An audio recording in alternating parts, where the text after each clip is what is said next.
नचनिया के संपर्क में नचनिया के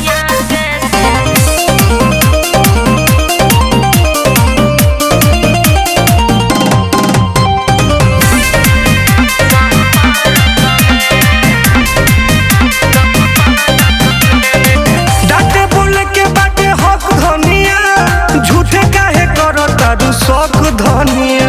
अरे तो का करी ए हो बोले डाटे के बाटे हक धनिया झूठे काहे करो तारू शौक धनिया। हटी में हरी के साथ घात करब ए राजा तो चल जाइब नरक में।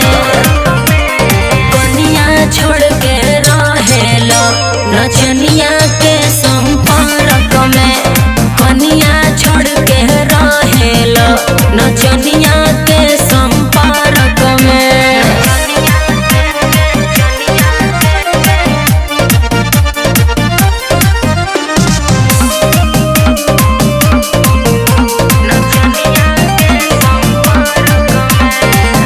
हम करी फोनवा पिया काट देवेला हमके डांट देवेला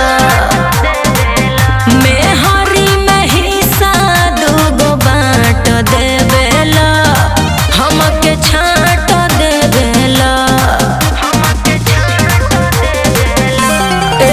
कई दिन से न लगे सुतावेलू धनी छने छने मुहावा फुलावेलू। अरे बाबू का कोनो दिक्कत बा? उहे बिया प्यारी कि हम बनी प्यारी देखो तानी फरक में।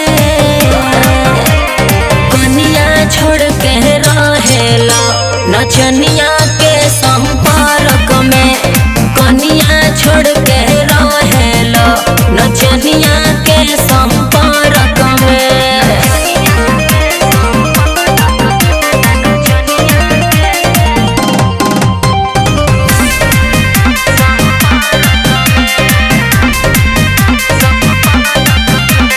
हमारा से करता रघात बलमु बाबू झात बलमु रहेला नचनिए के साथ बलमु सारी रात बलमु। ए धनी मरद से रहल जाला मिल के बात मानो धनी टुन टुन सुनील के। चुप रह। आबू जा जा। सैया किसन झनकाव तार मन हमसे बोलियो बोले लकड़क में। कनिया छोड़ के रहेला नचनिया के संपर्क में कनिया छोड़ के रहेला नचनिया के संपर्क में। अरे का झूठो के टेंशन देता रू।